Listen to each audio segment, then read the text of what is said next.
538, which is the data polling and analysis site that Nate Silver founded and now has left, noticed this trend back in February of 2018. So again, during the Trump administration, just in case you think that it's just about who's in power. And the title was, Why Democrats and Republicans Did a Sudden 180 on the FBI. So we showed you the CIA, it's also the FBI. Quote, over the past 15 years, Democratic and Republican voters' views of the agency have veered in opposite directions. In 2003, Gallup asked respondents to rate the job being done by the FBI and found that 63% of Republicans said the agency was doing, quote, an excellent or good job, while only 44% of Democrats agreed. Last year, however, and this is a 2018 article, so we're talking about 2017, Gallup asked the same question and found that the tables had turned. Only 49% of the Republicans said the FBI was doing an excellent or good job, compared to 69% of Democrats. 7 out of 10 Democrats in 2017 loved the FBI. I mean, that's why whenever I hear, oh, you've changed, what happened to you? And I look at this, I mean, it's like you live in some kind of crazy world where you're looking at so obvious what happened. I didn't move at all. I have the same views of these agencies as I did 20 years ago. What changed which sector of American political life shares that skepticism and distrust, and which one now reveres and trusts them fully. 538 goes on, quote, the polling data suggests that these changes were driven by different factors for each party, at least initially. Democrats' approval of the FBI was considerably higher in 2009 than 2003, suggesting that the election of Barack Obama as president may have increased liberals' confidence in the agency. But Republican support for the agency held steady through 2014. So they didn't start distrusting the FBI even though Obama was president.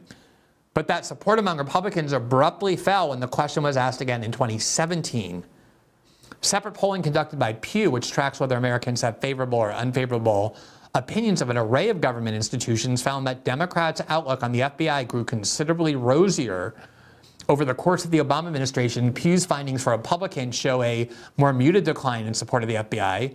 The percentage of Republicans who said they had a favorable view of the FBI dropped from 71% in 1977 to 65% in 2017. So it was pretty steady all the way up, and then suddenly when they started seeing Republicans, what the CIA and what the FBI and what the NSA and what the U.S. security state were actually capable of in terms of lying and spreading conspiracy theories and interfering in our politics. And when Donald Trump saw that as well, that's when the space opened up for suddenly there'd be a lot of skepticism where previously there had been very little, which is on the right wing of our politics, whereas liberals and leftists started looking at what the CIA was doing to Trump and decided, wow, these people are great. We love these people. And the polling data shows that. That's not just my characterization of it. Now, here is Donald Trump on CBS News, just to give you a flavor for how this has gone. So the biggest scandal was when they spied on my campaign. They spied on my campaign. There's no real evidence of that. Of course there is. It's all over the place. Leslie, Sir, they spied on my campaign and they got caught. Can I say something? You know, this is 60 Minutes. And we can't put on things we can't verify. You won't put it on because it's bad for Biden. We can't put on things we can't verify. Leslie, they spied on my campaign. Well, we can't verify It's been totally that. verified. No. It's been, just go down and get the papers. They spied on my campaign, they got caught. No. And then they went much further than that, and they got caught. And you will see that, Leslie. And you know that, but you just don't want to put it on the air. As a matter of fact, I don't know. Look, this is 60 Minutes. This isn't just some cable program. This is 60 Minutes with our decades of reputation for integrity in journalism. We don't allow unvetted false claims to go to the air without being challenged. I'm Leslie Stahl. I know what you're saying is false. Now, by this point, we had known so much to prove that was true, including the fact that a senior advisor in the Trump campaign, Carter Page, had been spied on as soon as he left. And the FBI obtained a warrant only by lying, to the point where the FBI lawyer who signed off on that warrant that allowed the FBI to spy on Carter Page in order to see what he was doing in terms of Russia and the Trump campaign had to plead guilty to crimes for lying. And then here CNN in January 2017 says, no, President-elect Trump, Russian hacking is not like the CIA's WMD fiasco, because at the time, Trump was basically mocking the CIA, saying you got Russian collusion wrong, just like you got the CIA wrong. Nobody should trust you. quote, in a statement about the CIA that he issued late last month, Trump said, quote, these are the same people who said Saddam Hussein had weapons of mass destruction. So he was publicly mocking the CIA and arguing that they were untrustworthy. On Sunday at his Mar-a-Lago estate, Trump made this point again to reporters, saying, if you look at the weapons of mass destruction, that was a disaster and they were wrong. And of course, that's exactly what happened here, even though CNN said, no, this isn't the same. It turned out to be exactly the same.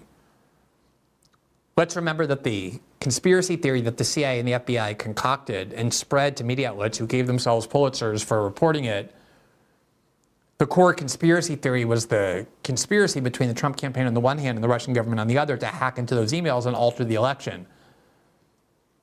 And Mueller closed his campaign, his investigation, and did not indict a single American, not one, not anyone in the Trump campaign, the Trump family, the Trump White House, based on that original conspiracy that launched this whole thing, namely that Trump and the officials and the Russians and the Kremlin had colluded or conspired to interfere in our election.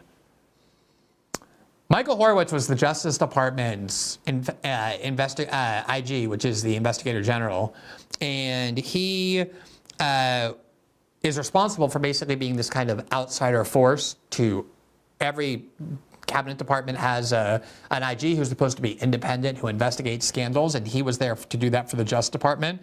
And oftentimes they whitewash what was done, and other times they don't. And he issued a report detailing how extensively the FBI had acted corruptly with respect to the Trump campaign and also to Russiagate. And he then went to testify before Congress, and this is part of the exchange that happened. I do want to talk a little bit about monitoring or surveilling the, what is the euphemism? Consensual monitoring? In other words, you're wiring somebody to surreptitiously record someone associated with the Trump campaign versus the Trump campaign.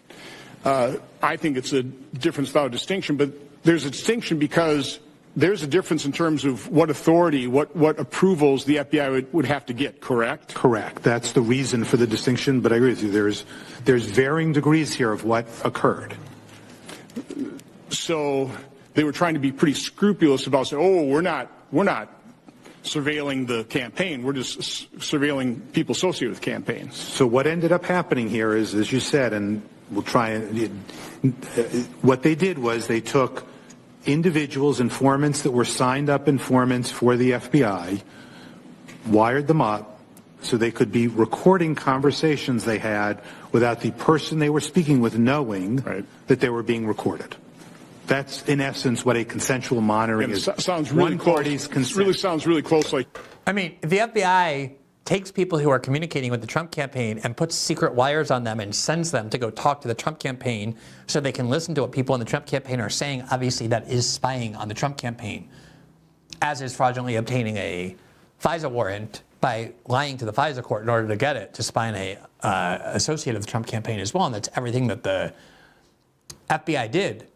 And so as all of this came out, as the FBI lied, as more and more evidence emerged that the FBI had been doing these things, the CIA had been too, it was natural that there would be a lot more skepticism of the U.S. security state on the right. But what amazingly happened was that the left basically renounced any skepticism.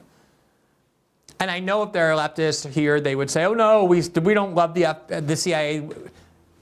Go find Bernie Sanders, AOC, whoever it is that you consider to be a leader of the American left in the United States, like the mainstream left, not, again, the left outside of the Democratic Party, and show me an instance where they ever talk about or denounce or want to scrutinize or investigate any of these agencies, the CIA, the FBI, the NSA. It never happens because they perceive them as their political allies. And we showed you many times when Matt Taibbi went to testify before the Congress about the revelations of the Twitter files and how the CIA and other members of the security state were pressuring the government to remove dissent.